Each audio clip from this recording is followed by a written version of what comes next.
Welcome back to Best Hour of Their Day. I'm super excited to present this interview with Eric Himan. I've gotten to know Eric a little bit over the last couple weeks. Awesome dude and super genuine and authentic, which we talk all about in today's episode. But before I get to this interview, just want to remind you guys that it's not too late to sign up for Watt on the Waves 2. That's right, Watt on the Waves 2 is coming up in April. It's not too late. You can still book your room, book your travel, and it's going to be pretty epic. If you go back and listen to the episode that I recently did with Connor Murphy, who's spearheading this whole thing, you'll hear all about why you should go on it, all of the awesome athletes that are going to be on it, and most importantly, the awesome seminars that Fern and I are going to be a part of. That's right, Best Hour of Their Day is going to have private seminars for those of you that sign up for Watt on the Waves 2 and use the code BESTHOUR. So head over there, head over to the website, use the code BESTHOUR at checkout, and you're going to get some private, exclusive moments with Fern and myself where we'll go over some coaching practices. We're going to do some coaches development. We're going to record some podcasts live on the boat and so much more. Head over to Watt on the Waves. Buy your ticket, buy your friends a ticket, buy your mom a ticket. Just get some tickets. Get yourself to Miami. You're not going to want to miss out. Besides us, there's going to be Thunder Bro. There's going to be so many amazing seminars. I talk about it on the episode, but I got so much out of Hinshaw's seminars. It was fun to coach with people like Patrick Vellner, Austin Malleolo, James Hobart, and so much more. So when you sign up, use the code BESTHOUR, and that's going to get you exclusive time with Fern and myself. Now I get it. Hanging with Fern and me, that might not be the best hour of your trip, but trust me, it's going to be a ton of fun. When you're not drunk, when you're not working out, you're going to want to be developing as a coach, and that's what we're going to be on there for. So use the code BESTHOUR. Get signed up right now. You won't regret it. We'll see you on the boat. All right, I'm sitting here with Eric Hinman. So not everyone may know you. You're kind of you're a web celebrity, if you will, but you have to, is that a derogatory term? Not at all. All right. Sure. Professional adventurer and semi-pro fitnesser. But I feel like that's such a small aspect of who you are. Mm-hmm. And just for the backstory, I told you this last time we met. My buddy Matt, owner of North Naples CrossFit, kept telling me to check this dude out. Check this dude out. Listen to him. He sent me all these podcasts you were on. And then when I moved out here, he said, hey, do you remember that guy I told you about? He's out here. I reached out to you. And, I thought I might get a response. And Eric's like, yeah, that's me. So that's the kind of guy you are. Mm-hmm. You post about that a lot. Every day I have a meeting with someone new. Mm-hmm. It's true. And I think what's really cool about you is in this world of social media, there's a lot of fakeness. Mm-hmm. I get the impression, and the more I've gotten to know you, it's real that is who you are. Mm-hmm. So if you're not familiar with Eric, check him out. What is your Instagram handle? It's my name, Eric Hinman. So check him out. Pause. Go check him out. Come back, listen, or do it while you're listening. But I want to talk to Eric about so many things. But first and foremost, let's be clear. You're a very fit individual. I love to work out. Yes, I've designed my days around my passions, and health and wellness is one of them. And, that goes beyond just working out. That's the recovery, that's eating healthy, it's being active, it's moving, it's now doing yoga. So, it's not just hitting hard CrossFit workouts that I know I often show on my Instagram story, and people think I just smash myself, all day, every day. But, a lot of my day is also spent doing recovery things and slowing down.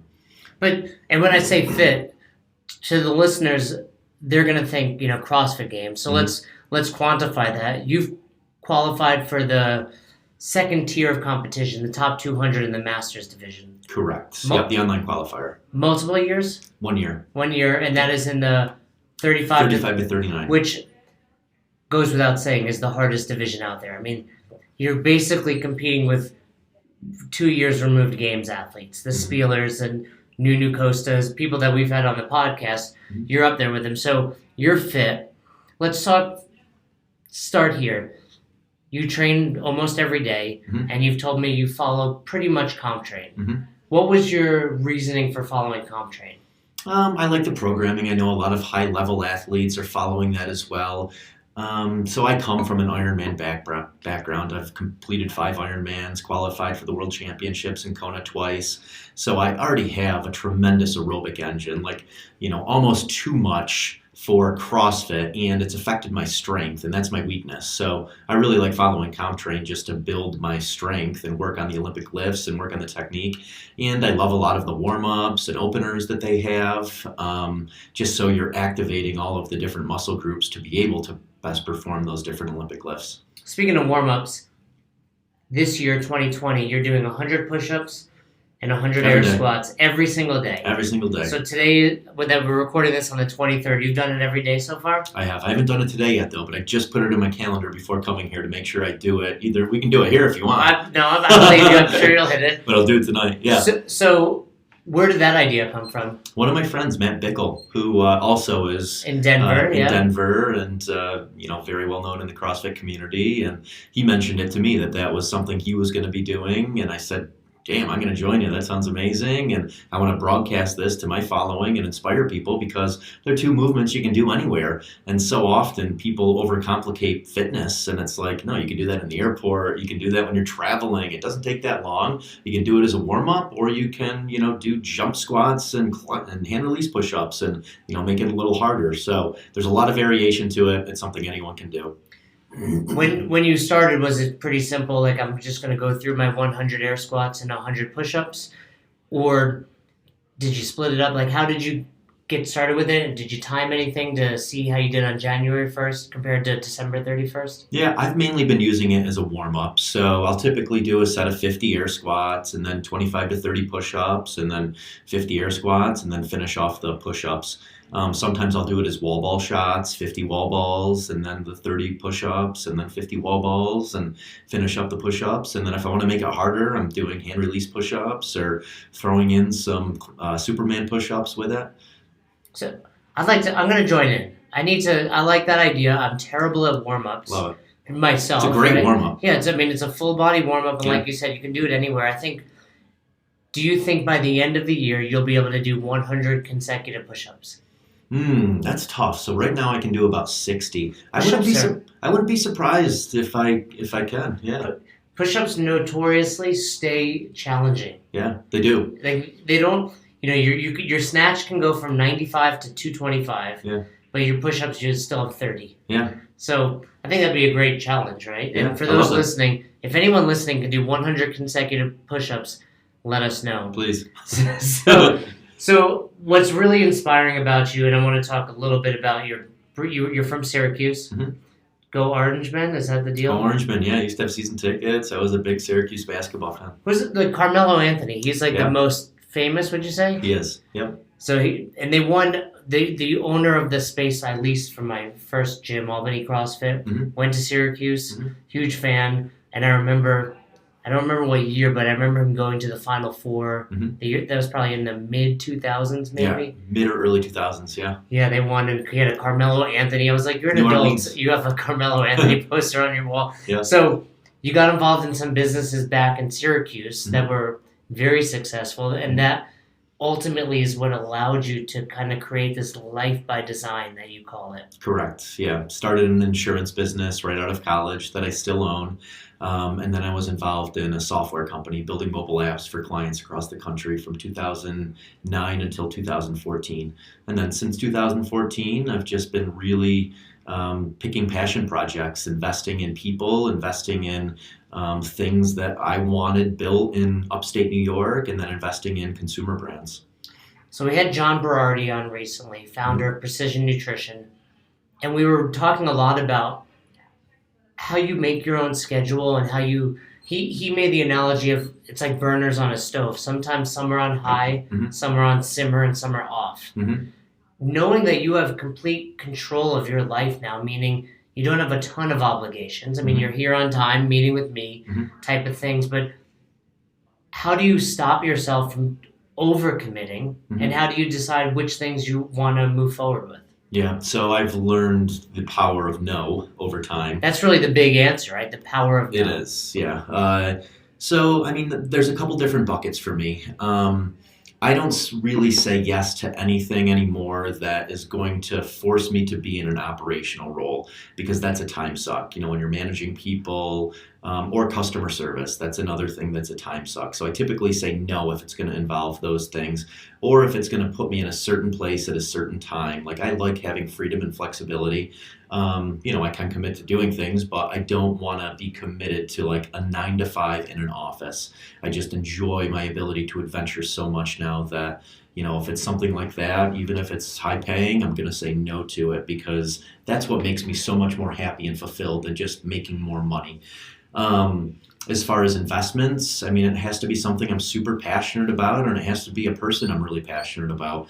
And oftentimes I like 10,000 is a company that I invested in early on. They're an apparel brand out of New York City. Most comfortable shorts Amazing. I've ever worn, by the way. So thank you for that. Yeah. I mean, if you're looking for new shorts, 10,000. What did they go by? 10,000 brand. 10,000.cc, I believe, is the website. 10,000.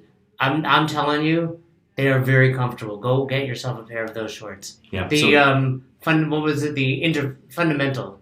No. Yeah. Foundation short. With I got the one tights. Yeah. And I got the one with the liners. Love it. So they're super comfortable. But yeah, you invested in them. So that's an example of a company where, I knew I could add a hell of a lot more value than just putting money in. Like I was passionate about the product, passionate about their vision, passionate about the customer they were going after and the problem they were solving, and knew that I could help them build out an ambassador team and I could help them spread the word by wearing it every single day and promoting it. So those are the type of companies I like investing in where it really meshes with my lifestyle.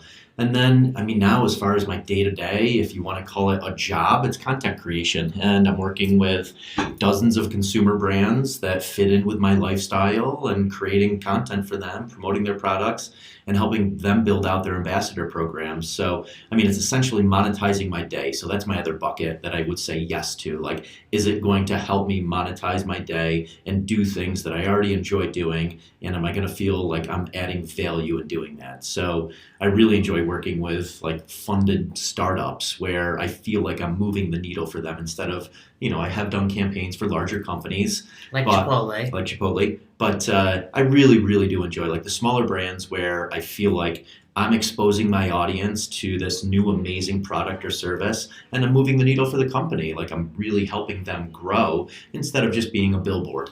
And let me throw out there, go to Eric's Instagram, scroll down probably 2 weeks and look at his Chipotle posts. Like right around the time Tia and Fraser put boring posts out there, and no offense to those guys, but go watch Eric's and you'll see the difference in someone that is really focused on content creation versus someone who's just happy to be sponsored by a company. But on that note, how challenging is it for you to remember, if you will, or think about what you're doing all the time and making sure you then post about it, if that makes sense? Yeah, it's just my routine now. It's kind of like waking up and, drinking coffee. I don't think about it.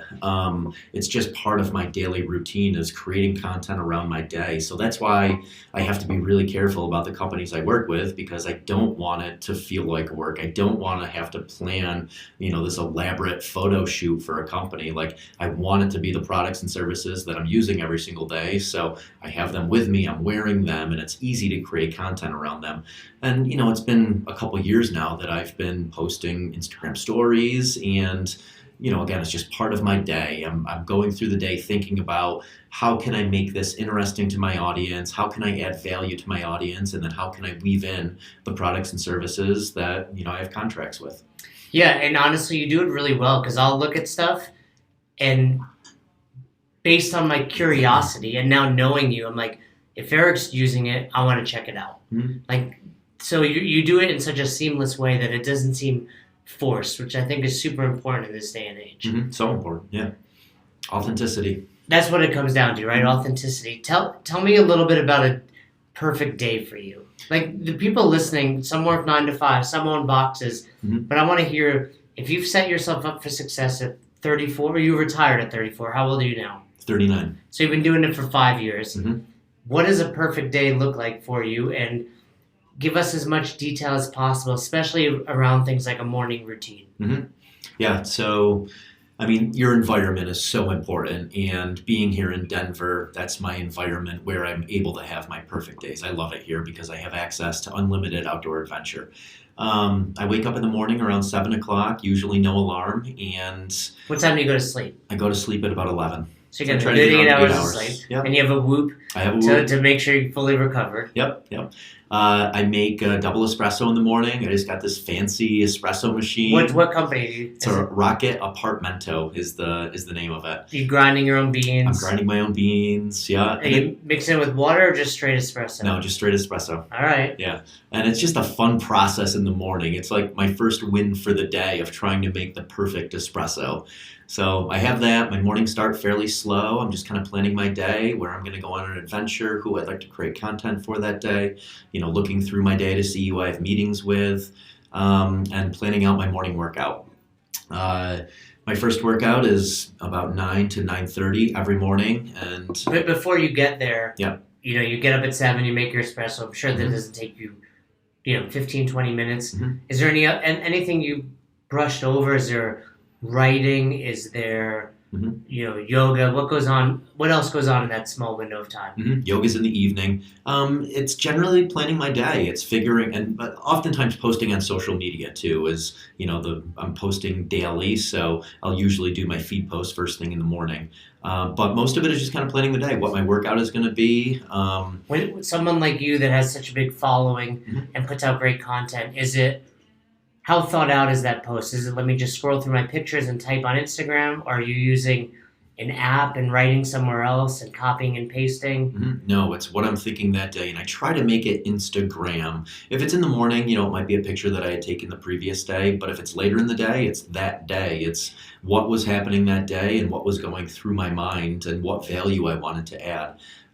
So no, very, very rarely is it something that's planned out, unless, it's a sponsored post from a company that I work with that I had to get pre-approval from, and, they had this post date. But, that's few and far between. Most of the companies, they're giving me my own creativity to do what I would like with their products, services, and the message that I want to relate to people with it. And you either have really long arms, or you're putting your phone down somewhere and setting the timer. Yeah. So I do schedule photo shoots now once a month. Or you have somebody that... Yeah, I have a video crew that'll follow me around for a day and shoot videos and photos. And that gives you a couple of days worth or weeks worth of content. Yep. And then other than that, though, yeah, I'm either with people that are able to use my camera, and I know enough about photography to get a decent shot with someone who just has to basically hit the button. Right. Or sometimes I'll set it up on a tripod. And then the story posts are always, just me with my 0.5 zoom on the iPhone and using that. And then the gym is super simple. I mean, I'm just setting my phone up next to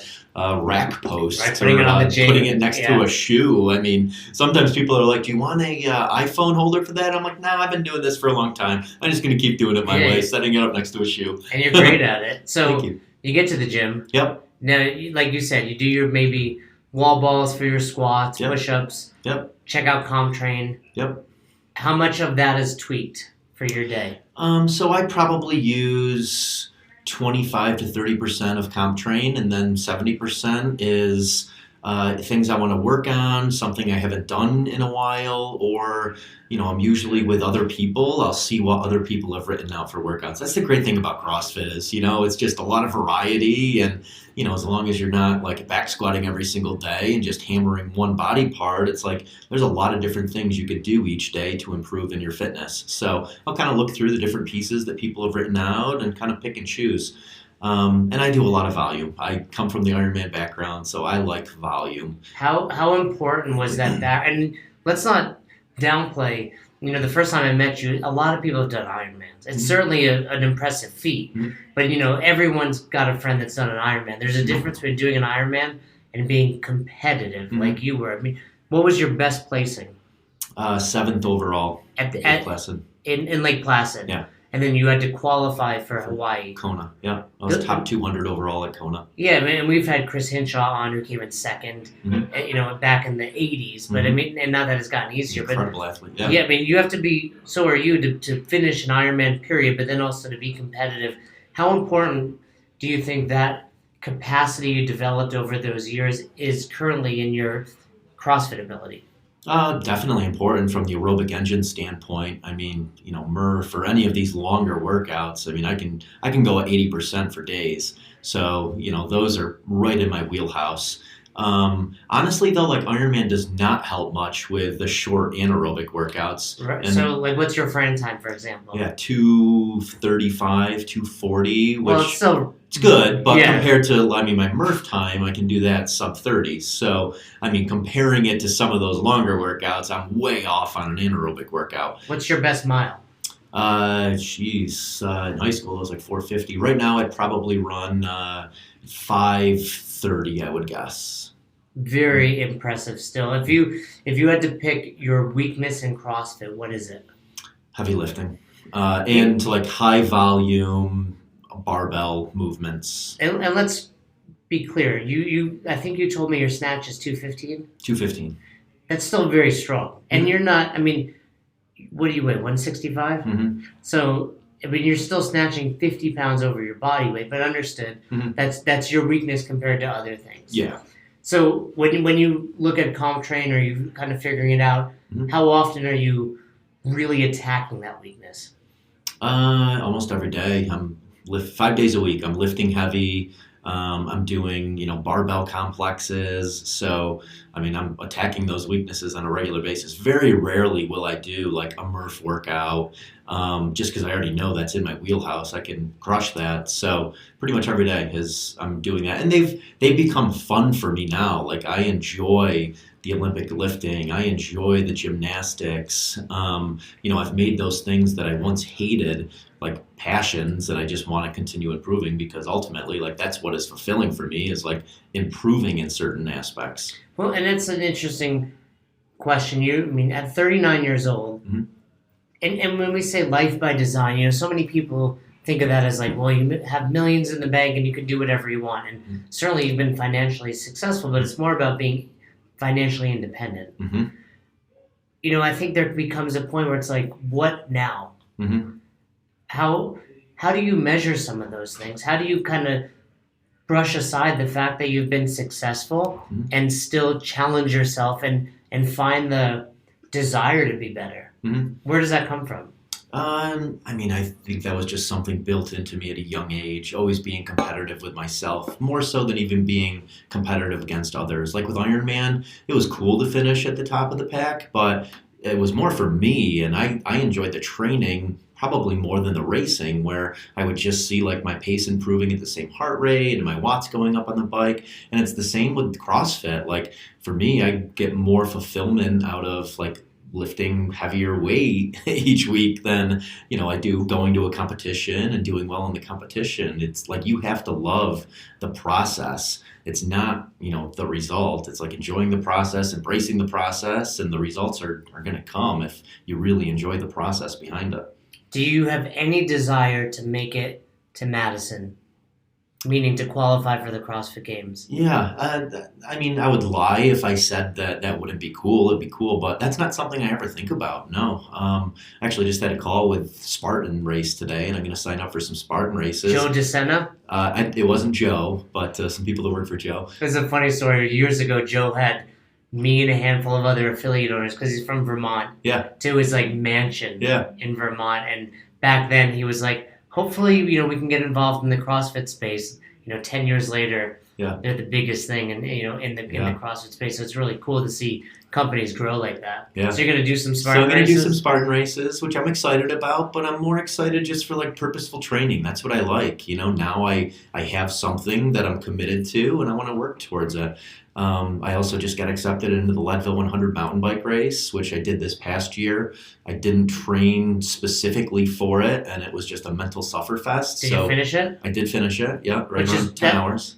That's challenging in and of itself, correct? Oh, God, yeah, it is. That's a tough race. That's the one Matt Chan did. Correct, yes. So what's the rules for that? I forget.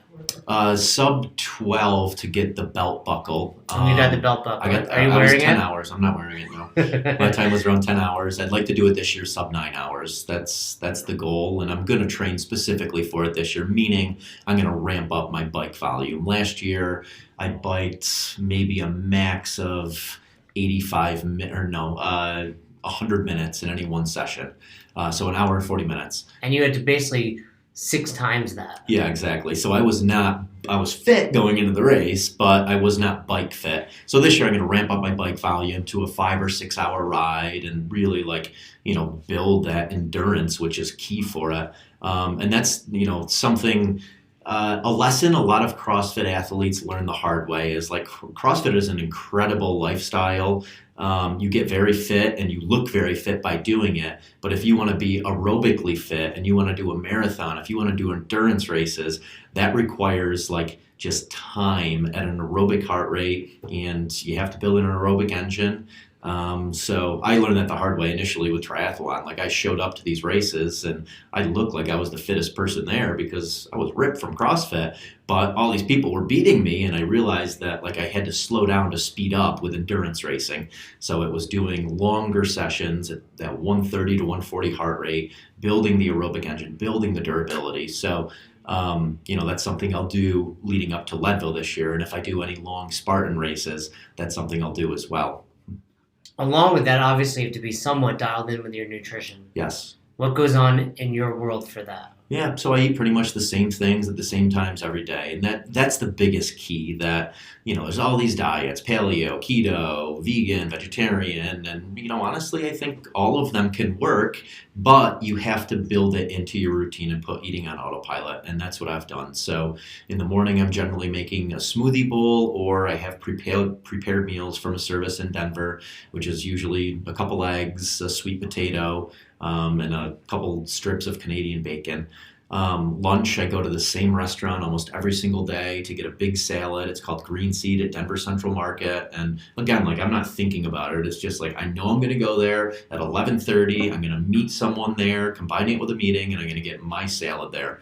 And that's lots of veggies, kale, Brussels sprouts, tomatoes. I have a cup of rice, 2 scrambled eggs.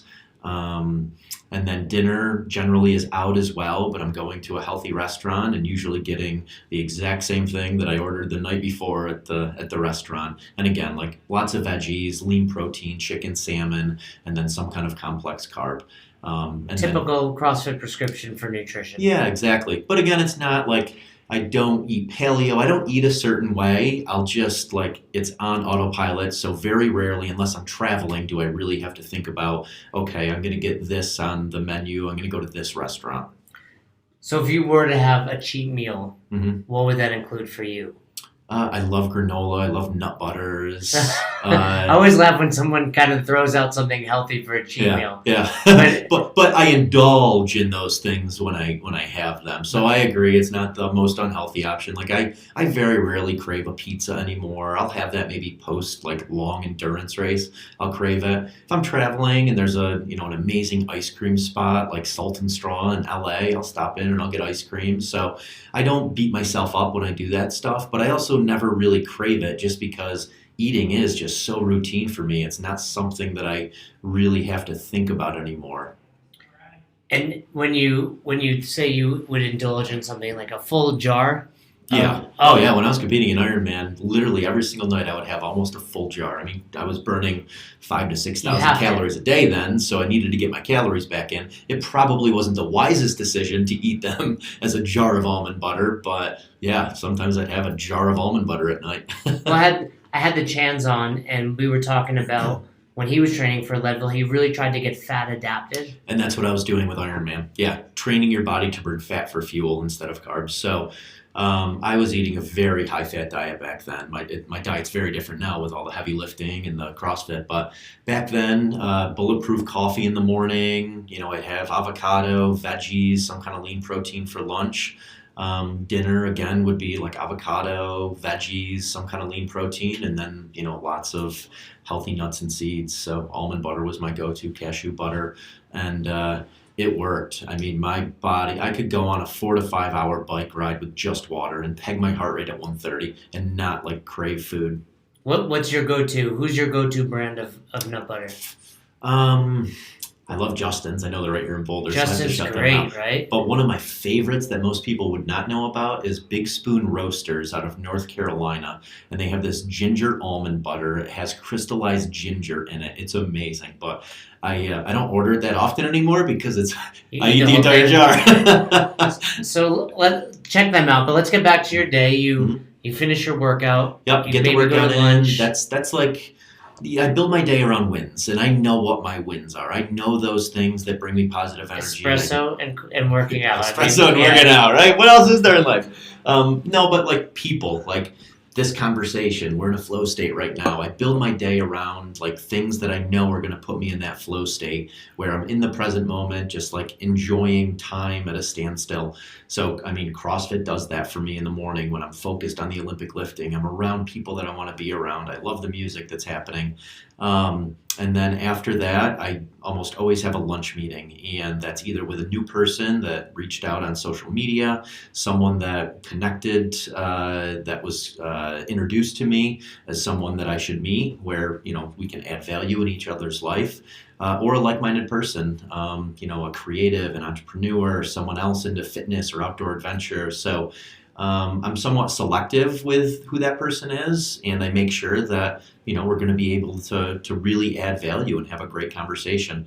After that, I go on some kind of outdoor adventure pretty much every single day. So I'm in Boulder fairly often, Golden fairly often if I'm doing something in the Front Range. This time of year, I'm hiking, trail running, pavement running, and I kind of break it up just on how my body's feeling. Like if I do too many days in a row of pavement running coupled with the CrossFit, I'll start to feel banged up. So I'll just go for a hike where it's a lot less impact. And then in the spring, summer, and fall, I'm road biking and mountain biking a lot. So it seems like there's a lot of time interacting with people, but there's also a lot of time alone. Yeah, I need both. You need that. Both. Yeah. Would you consider yourself an introvert or an extrovert? More of an extrovert, but I do need my alone time just because that's where I get like creative thought and mental clarity. I tell people this all the time. They think I'm crazy. A lot of times I just put one song on repeat when I'm doing my outdoor adventure. For 2.5 hours on a bike ride, I'll have one song on repeat. What are like the top 3 Eric songs? Yeah, I've been listening to Odessa a lot lately, just because it's kind of a trance and you're just like, it's the same beat going on and on. I like hip hop, Drake songs, Kanye songs, Jay-Z songs, so I'll oftentimes put that on repeat. The 90s hip hop station 90s on Pandora or Spotify is the way to go. Yeah. You hear a lot of people talk about that, be it classical music for studying or just some sort of, I do the same thing. I'll put on a song that I know inside and out on repeat, and it just kind of shuts off a part of your brain that allows another part to open. Yeah, it forces your mind not to wander, and it just forces you to be in the present moment. And with a lot of the stuff I'm doing, that's also forcing me to be in the present moment, like downhill mountain biking and trail running as opposed to pavement running, where like you have to be very focused on every single step you're taking. Yeah, right. One false step or one moment where you're thinking about what you're going to have for dinner can be the end of your mountain biking career. So when you talk about that flow and that trans, one thing you're really into these days is yoga. How did that come about? How did someone who's so active not have a yoga practice until 2020? Yeah, so I have a recovery routine. I don't foam roll, not that I'm against it, but for the last several years, I've been doing heat and ice every single night. I have an infrared sauna at home. I have an ice barrel, which is like this big wine barrel that I keep filled with cold water. I have a number of friends that have saunas. And that's not that hard to do in Denver. No. Especially this time of year, you right? Just go sit in a cold stream like we talked about. I might go do that after this. And people think that getting a sauna at home is impossible. I mean, no. What's the company that you've got from? Sunlighten. Yeah, I have a one-person sauna, and it sits in a storage room. It's probably a little smaller than the room we're sitting in now. Yeah, it's so and it convenient heats to have up at quick. home. Yep. So you can check those out online. But what's your Before we talk about yoga, Mhm. what does that routine look like? You'd say like an hour to an hour and a half every day. Yeah, about an hour and a half. I'll sit in an infrared sauna for 50 minutes, and then I'll do contrasting baths, 5 minutes in the cold and 5 minutes, 5 to 10 minutes in the heat, depending on how cold I got in the ice. I mean, the key is to make sure that you warm up enough to be able to get back into the ice and get the benefit from it. So, Which of the two do you think is more important in recovery, the heat or the ice? the ice for me is definitely more important. I mean, it just really upregulates your circulation. How hard was that for you to develop the ability to spend 5 minutes in Boulder Creek? Was it like day one? I was telling you earlier, I'm following the Wim Hof program where we had 5 seconds a day. Mhm. Did you just dive into it? You seem like someone who just was like, let me sit in this thing for 5 minutes no matter what happens. Yeah, I pretty much did just dive into it, but I equate it to a CrossFit workout where it's mind over matter. Like, in Fran, like the suck comes immediately and it's just kind of holding on to the suck, embracing it. And the cold is the same. I don't have any genetic gift to sit in cold water. You're not related to Wim Hof. Yeah, I'm not. No, I think he does have a genetic gift, but yeah, no, it's just like committing is the hardest part, because there's anxiety around the discomfort that you're going to face. So that's the first key is like committing to Fran, commit to the cold. And then it's the first 30 seconds where you really make or break. It doesn't get any worse. So just like Fran, it really doesn't get that much worse. Right, it actually gets easier. It does, yeah. It's just committing to it after you've reached that shitty feeling. So what are some things you might say to you? Mhm. Like, you get in cold water, you get into Fran, right? I Mhm. like that analogy. They're the same. What are some things that Eric says in his mind that other people might not say and quit?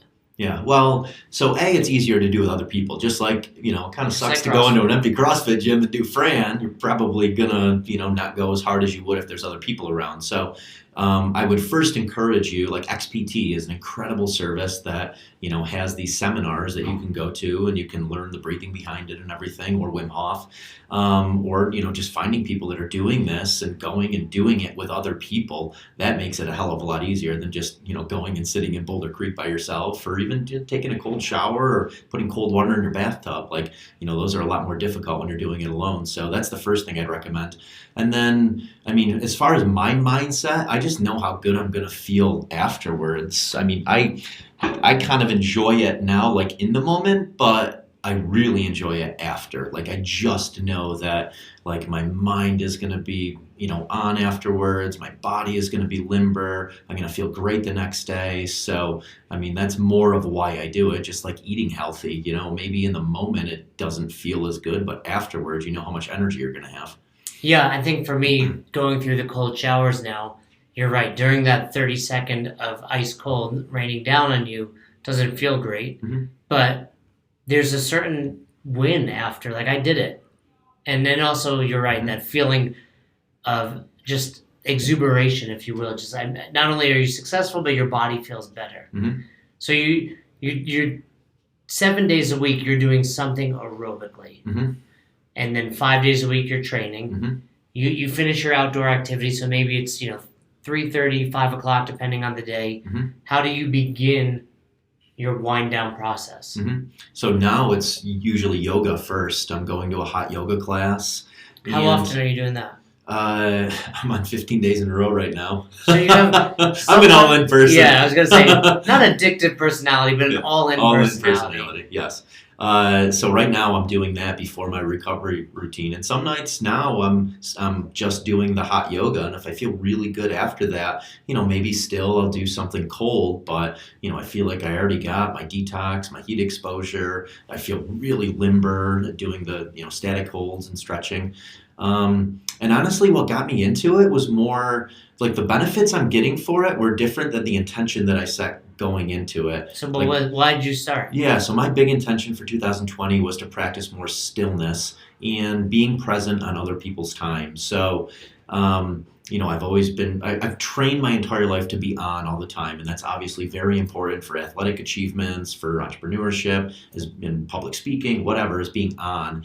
but I've never really trained to be okay being off and like just finding fulfillment in like checking out and not doing anything. So that's why I've picked up meditation, and that's why I've picked up yoga, was for those reasons. And, relationships is where that's really important, is being present in other people's time, and, just being okay with like not having life go your way. So that was my intention behind it, but it's helping with that 100%. Just I want to throw out there, for someone who's heavily involved in social media like you are, the 2 times we've been face to face, I don't think I've seen you on your phone. And I think that's a mistake so many people are making these days. So true. You're super present. It's and the person you're sitting with feels it. Like, you're important for me for this 30 minutes or for this hour. How hard is it for you to be still outside of that? Hard, and that's why I'm practicing this and I'm getting better at it now. So yoga is helping with that, but I mean, the other benefits I'm seeing for it are my lifts are going up, which my lifts have not really gone up that much in several years. And it's the static holds and then just activating muscles that hadn't been activated before. And the meditation has been great as well. I haven't been as consistent with that as I have been with the yoga, but, I'm trying just to turn off for 5 or 10 minutes every single day. And, I always argued in the past that like my mountain biking, my trail running, that was meditation. Right. And in a way it is like that. That has helped me be very present. But again, it's being present on my own timeline instead of someone else's. So that's what I feel like these things are helping me with. And I think the quote unquote gurus of meditation will tell you need to be sitting still and facing north or whatever, but that is meditation. For me, I want to hear what your meditation practice looks like, but for me, some nights it's playing a song that I love and just sitting there, eyes closed. And because that's what allows me to dive off into that, different space in my head versus quiet or versus listening to a guided meditation. What is your ideal practice? I'm new to it, so I haven't figured out my ideal practice yet. A lot of people recommended Headspace. I have had other people recommend the Insight Timer, which I'll download after this. So right now I'm doing Headspace just to get a feel for it. And I like that guy's voice, the Australian guy. Yeah, it's very calming, and I like some of the advice that he's giving in it. So that's what I'm doing right now. Doing it, trying to do 3 to 5 minutes in the morning and then 3 to 5 minutes in the evening before going to bed. So going to bed, what goes on? You finish yoga. Yeah, finish yoga, do my recovery routine. I usually have a dinner out, and that again is similar to lunch, where it's with someone that reached out, someone I want to meet, with a like-minded person. And then after dinner, that's when I'm answering messages typically. So messages that came in throughout the day, emails that came in throughout the day, answering those. And then I'm trying to be better about like getting off of my phone like right before bed. I'm not great at that right now because, that's like my downtime when I'm actually sitting still and I'm at a computer for a little while to answer those messages. Is there any Netflix going on? No Netflix. No, I don't watch TV. No TV? No, I don't have a TV. I have a projector, but very rarely do I ever pull it down to watch it, but I haven't had a TV in years. So I like to find out people's kind of rules that they set for themselves, and I got this from Seth Godin, an author. He has 4 rules that he lives by, like no social media, no TV, he doesn't do meetings, etc. What rules, purposely or accidentally, do you set that allows you to be successful? Well, as far as the evening routine, so I know that my sleep is tremendously affected by being on too late at night, meaning like if I'm entertaining, if I have a dinner party that goes late, if I'm out at, a bar or something like that, like highly engaged, that really affects my sleep. So for the most part, I try to avoid that. I mean, if it's a friend's event, if it's something I think I'm going to have a really good time at, I'll compromise my sleep and compromise my next day, but in my head, it has to be like worth it, exactly, because I know it's going to affect my sleep, and I know that by affecting my sleep, it's going to affect my next day. I very rarely drink. I mean, I maybe have a glass of wine every 2 or 3 months, and again, I used to drink, but again, that like affects my sleep, and it's going to affect my next day, and I know what I can do each day to have an incredible day. And knowing you hang out with Bickle, Is there other stuff that's going on? No. No, I mean, Yeah. just for the record, I mean, Bickle's one of the biggest names in Yeah. the cannabis industry and some other stuff. Whenever he's inviting me and Dave from Thunderbro over, I'm worried about what's going to happen at the house. But so that you really take sleep as a priority for you. Definitely. As it is, I've gotten into fights with people about sleep, like whether it's on vacation or, like you've said, cutting off your night early, because I'm like, no, these 8 hours are very important. Super. I wear a sleep mask, earplugs. I set my temperature at 63 degrees. 63 degrees, you're not married. No, I'm not. Yeah. And this has caused problems in relationships where girlfriends are like, "What the fuck are you doing?" And I'm like, "You burn more body fat when you sleep when the temperature's cold. Just trust me." Yeah, we'll snuggle during the night. Yeah, exactly. So, what are some other things that you have on the horizon? You've got so many great partnerships out there. What are some cool things that are coming in your future? Yeah, so the big thing this year is I want to start building out some of my own programs, and the first is going to be a 7-day challenge, and there's going to be different components to it. I'm working with a marketing firm right now in Denver building this out, and I want to have challenges in fitness. I already do that often with my workouts, diet, recovery, kindness, life by design, self-development, and mindfulness. And How do you quantify kindness? So like send a thanks for being awesome card to someone today. So I'm going to have like little challenges, or like oftentimes when I run, I'll start with my shirt on and I'll give my shirt to someone in need when I'm out running. So just like random acts of kindness that, that is going to make someone else's day. You bring something up. I'm 41, you're 39, so we're like the same, but I feel like you're significantly more fashionable. And I like how you appreciate. You're like, yep, I am. What are some tips and tricks you would give to me, as someone your age? So you don't want to look like you're trying to be a teenager. You look like you're a hip 41-year-old. What are some things where I can do to impress my wife so she wants to sleep with me? I think the important thing is like being you and being super comfortable with whatever you're wearing, and my fashion represents that. I mean, the jewelry that I'm wearing, actually, this is something that I just designed with my friend Mike Adela. We're going to be selling these. Yeah. He has a friend who's a jewelry designer, and she designed this hawk and feather piece. So we just started a new company together, and we're going to be selling these. I'll be your first customer. I'm going to get a little more fashionable. I mean, you're you mentioned, things on your wrist. Yeah, a lot of my stuff is tied to memories. These were from a jewelry designer in LA, Buck Palmer. I admire his work and I admire his lifestyle, and a lot of my clothes are just from travels. So, they're tied to memories. I think that's a lot of what fashion has become for me, as opposed to just going out and buying, an Armani suit. It's like, I want to have a memory tied to it of like, this shirt is a friend's store in Denver, Foreign Form. So, most of the things that I wear, it's tied to something. It's a friend that owns the company. It's, yeah. And then, social media, you can find inspiration for a lot of this stuff too. Yeah. And it's cool. That seems like, when you throw something on, then it immediately brings this feeling of joy and happiness. Exactly. So what are some other last minute tips, tricks that you might give to the listeners out there? It's inspirational, and a lot of them might think, this is great, but I have to work a 9 to 5, or I'm married, or I'm busy. What are some things they can do to implement today, knowing they still have to go to that job for 8 hours? Yeah, well, life's short, so make sure that you're being mindful of like how you're spending your time. And if you hate your job, then start figuring out a way to like side hustle and do something that you're really passionate about. I think that's the biggest key, is mindful. Like, don't just go through the motions. Make sure that you're understanding what things are bringing you positive energy and what things are bringing you negative energy each day.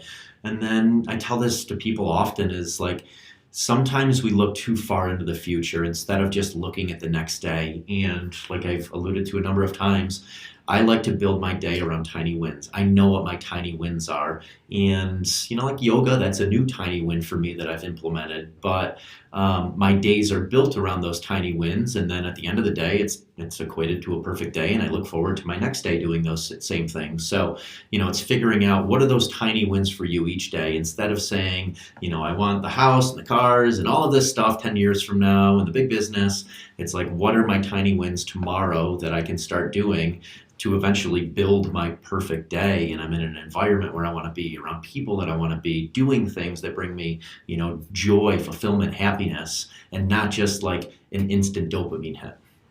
And I really like that, because those tiny wins, like you're suggesting, add up to the big wins down the road. And people might check out your Instagram and be like, well, that's great, but I'm not there. Well, neither was Eric. Mm-hmm. Yeah, no, I wasn't. And it took years and years to get there, and all these little wins. And I love it. A simple thing like a shot of espresso could be your win for the day. And that's really it. If people want to check you out, outside of Eric Hinman on Instagram, where are some other places they can find you? And some other website. I have everything there on my website. I have a lot of people ask, what's your diet? I have my diet and daily routine on my website, erichinman.com. So you can go there. Yeah, and I read through your diet. There's lots of links to some great sponsors on there. And what's cool about Eric is if you're seeing it on his site, he's doing it himself. So it's not one of those people that are just grabbing sponsors and throwing it out there, but you're actually using them, so they're products you stand behind. Yep. And my favorite one is Chipotle. So do you find yourself eating more Chipotle now? I haven't been eating more, but I do like Chipotle, yeah. So they've made it super convenient to get those bowls, though. Yeah, I mean, it's really great to go in there and see, like, they have the keto one, the athlete one. Yeah. So it's really cool. And like I said, you had, in my opinion, the best social media post about Chipotle. Go check it out. I don't want to spoil it for anybody, but it was highly entertaining. And I won't keep you any longer. I know you got to go sit in Boulder Creek, hit some yoga, finish up your air squats, and get to bed. So thank you so much for taking the time.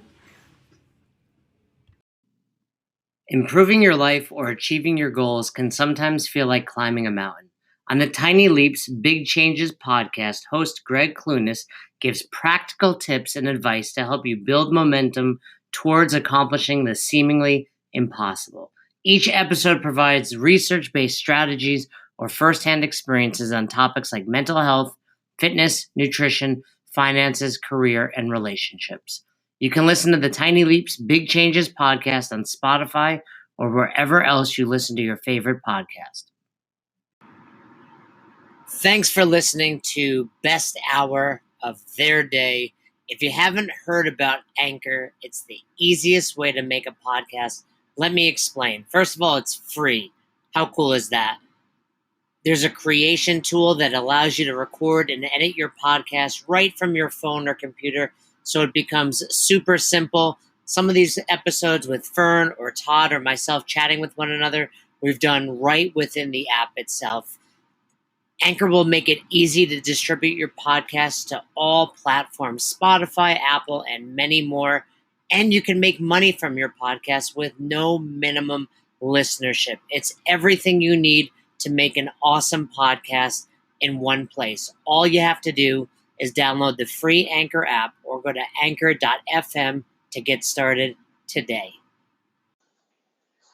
Come on, who doesn't have Spotify at this point?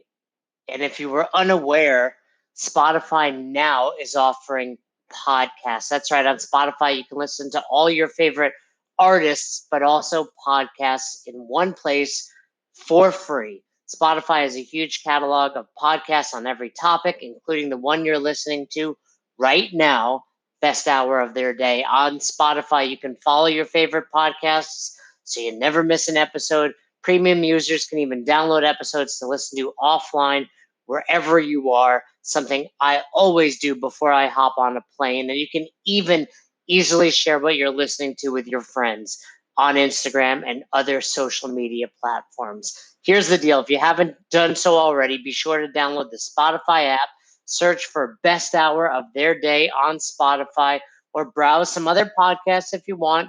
You can find them in your library tab. And also make sure to follow me so you never miss an episode of Best Hour of Their Day. Thanks again for listening to Best Hour of Their Day. Just a reminder, Fern and I have an amazing new show called Dropping In, premiering on our YouTube channel in early 2020. Be sure to head over to the Best Hour of Their Day YouTube channel now. Subscribe so you don't miss any of the episodes. You've probably heard us talking about it, summarizing some of our trip. You can see some highlights up on our Instagram as well, at Best Hour of Their Day. But I promise you, you're not going to want to miss out. So subscribe now.